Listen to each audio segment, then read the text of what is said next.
Hello guys, in this video I'll tell you how to check your eligibility for Australian permanent residency. How you can check if you're eligible to apply for Australian PR or not.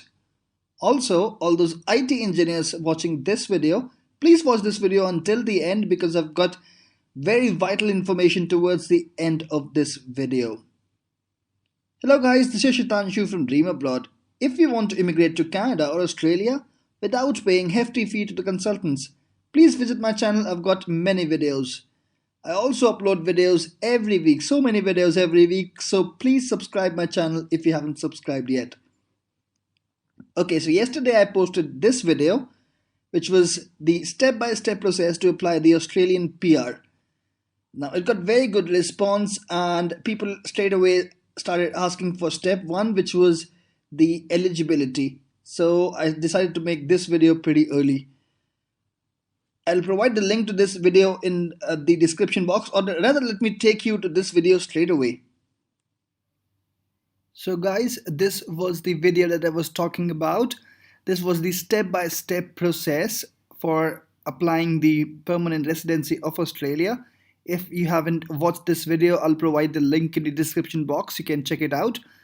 So over here, you can check the first step actually was meant for the checking the eligibility of your visa application, if you're eligible to apply for the PR or not.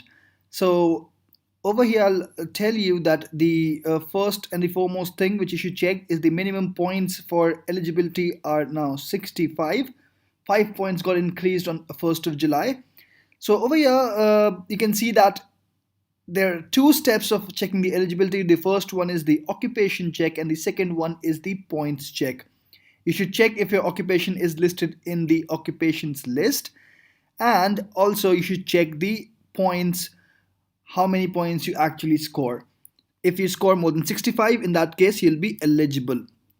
Okay, so let's start with the occupation check. So this is the official website of Government of Australia, and I'll provide this link in the description box. Over here they have listed the occupations. So first of all, let's just check these visa subclasses. So if you're applying for permanent residency, I'm talking only in that case, you should concentrate only on three visa subclasses: visa subclass 189, 190, and visa subclass 489, which is for state or territory nominated. Okay, so we have to focus only on these three visa subclasses. I'll make a separate video on it, so as you can, where I'll explain the benefits of it, the difference between these three visa subclasses and what do they actually mean. But for now, you just concentrate on these three and make a note in your mind about these three: 189, 190, and 489. Okay, before we proceed, let me tell you that these occupations listed over here are in the alphabetical order, so you can find your occupation. So what you have to check, let's suppose you are an accountant, so you have to check if you're applying for which visa you're applying for. You should know that. And 189 is over here, and 190 is also over here, and 489 is also over here. So if in case you are an accountant, in that case you can apply for all the three visa subclasses, and your assessing authority would be CAANZ, CPAA, or IPA. Similarly, somebody who is an agricultural engineer can also apply for 189, 190, and 489, and his or her application would be assessed by Engineers Australia. So all the occupations are actually listed over here. Anybody who is actually into IT or computers, into software computers, their profile have to go through the ACS, and of course they would be here as well. So 189, 190, and 489. So it's not the case that all these three visa subclasses will be there for all the occupations. You have to check for your occupation if it's there or not. So let's suppose somebody who is who's a database administrator, again you have to go through ACS. So this is something in regards to the occupation. You have to check. This is a big list. Of course, you'll definitely find your occupations over here. So you have to find your occupation. You have to check the visa subclass if it is applicable for your occupation or not, and also you have to check the assessing authority. So these 3 points you have to check from this particular page. I'll provide this in the description box. So this was about the occupation check. Now you have to check the points. Okay, so over here you have to check the points. There are different criteria. The first of all is the age. So when you talk of age, in that case you'd be awarded 25 points. If you are between 18 to 24 years of age, you'll be awarded maximum points, which is 30 for people who are between 25 to 32, and so on. So somebody who is above 45 years of age, you will not be able to apply for the Australian PR. So this is the eligibility criteria, that anybody who's above 45 cannot apply for the Australian PR. Okay, so now let me tell you about the English test. Okay, before I tell you about the English test, let me tell you a little about that in detail over here. So this is, you can see there are 5 different tests which you can give: IELTS, PTE Academic, OET, TOEFL, or Cambridge Assessment English, which is also called CAE. So for that, we can check over here. If somebody who is competent in English would score 0 points, proficient in English would score 10 points, and superior in English would score 20 points. Now, what does that mean? Somebody who is competent in English means that he or she should have at least 6 bands in each of the IELTS, or at least be in OET. Similarly, this is the score for TOEFL IBT, or at least 50 in PTE Academic, or 169 in CAE. So this is about the competent English, for which you won't score any points. For proficient English, I guess this will be the most common one. You should have at least 7 in each IELTS. This is this is required for if you want to score 10 points, and this will be valid for 3 years. Please make a note of that. It will be valid for 3 years, and at least be in OET. This is the score for TOEFL IBT, 65 minimum in each components in the PT Academic, and 185 in CAE in each component. So, and let's see what is superior English. Superior English means you should have 8 bands in each of the section of IELTS. Please make a note that if you have 7.5 in even one of them, you won't score 10 points. So please 20 points. So please make a note of that.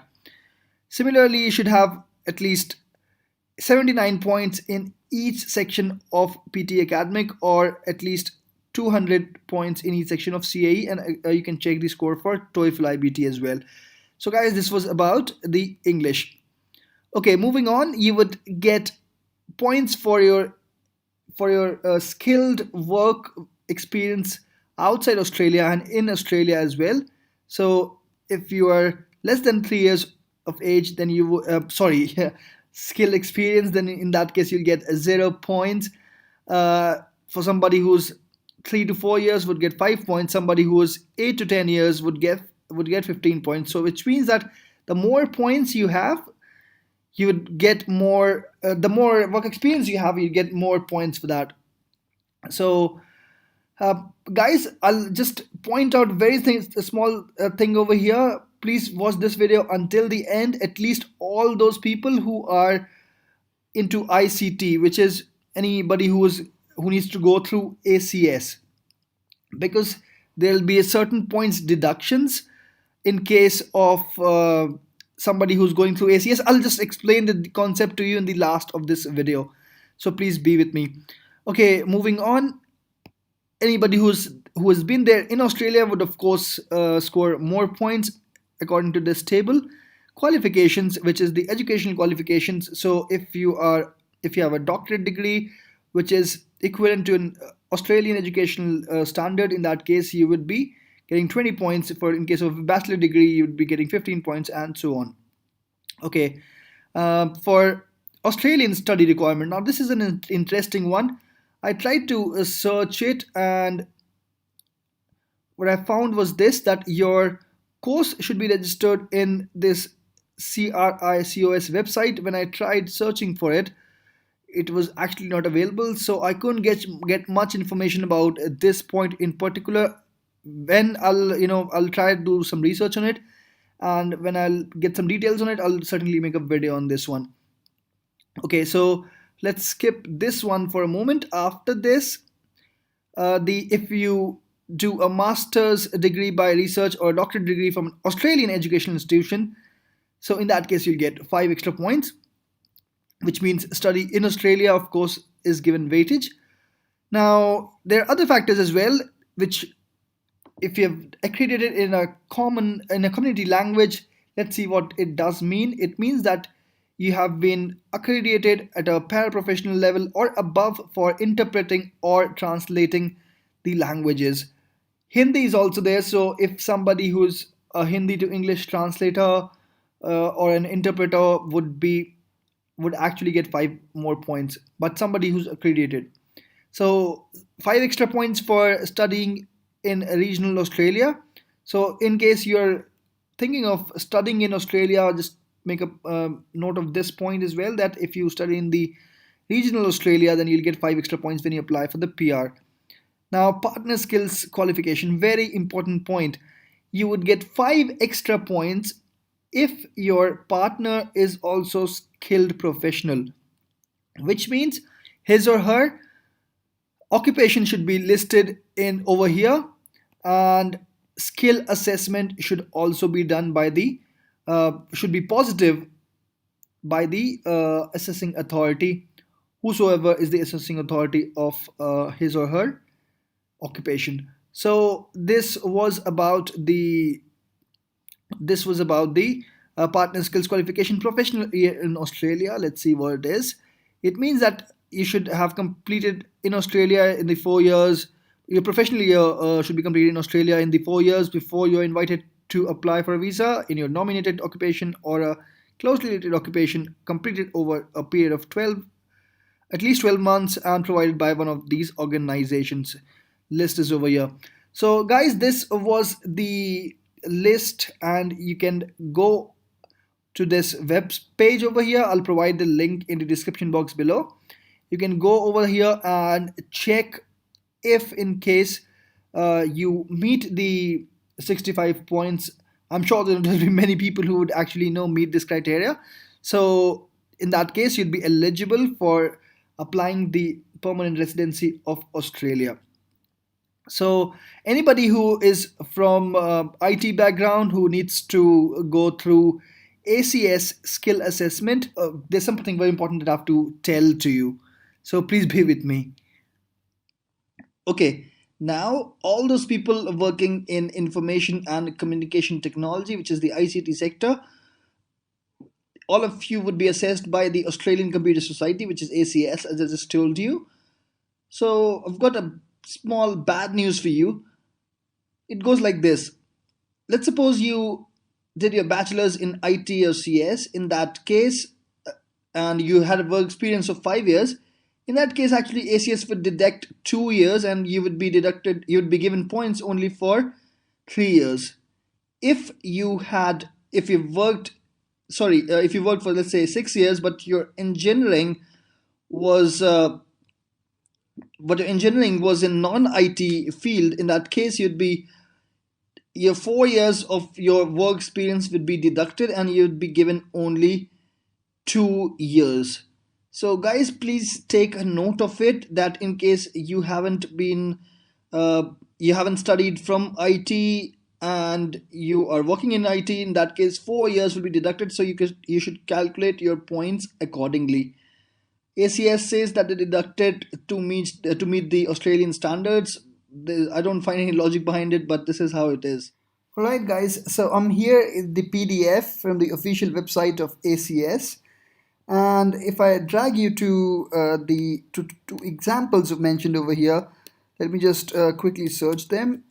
they've mentioned it very clearly. They've given two examples over here. The first one is about the employment completed after the qualification. The second one is before the qualification. They've mentioned that, let's suppose you complete a relevant bachelor degree with a major in ICT on 31st of January 2008, and you have 4 years of relevant work experience from 1st of April 2008 until 31st of Jan 2012, which means complete 4 years.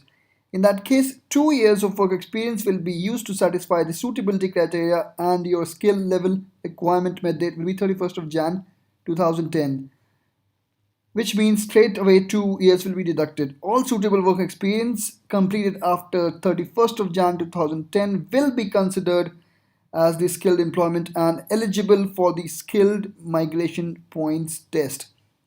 So it is clearly mentioned over here that the 2 years of work experience used to satisfy the suitability criteria is not eligible for the skilled migration points test, but is assessed to meet the suitability criteria. So straight away 2 years will be deducted from your work experience, and that goes for everybody who has studied from CS or IT background. And for all those people who haven't studied from the CS and IT and belong to the other mechanical, civil, electronics instrumentation, engineering, all those who are actually working in IT, they get 4 years deducted from their work experience. So guys, thank you for watching this video. This was the complete information that I wanted to provide you. Thank you so much for watching this video. If you haven't subscribed the channel yet, please subscribe. If you think that this video will be helpful to your friends, colleagues, or somebody in your family, please forward this video to them.